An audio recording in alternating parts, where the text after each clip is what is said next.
ಪ್ರೀತಿಯಲಿ ಪ್ರತಿ ನಿಮಿಷ ಪ್ರತೀಕ್ಷೆಯ ಮಾಡುವುದು,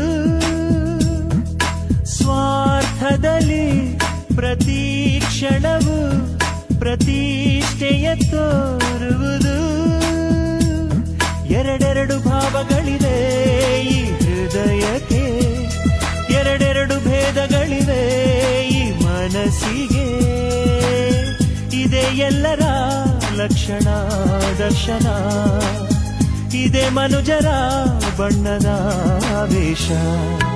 ಓ ಸೂರ್ಯ ನಿನಗೆ ನಮನ, ಬಾರಯ್ಯ ಧರೆಗೆ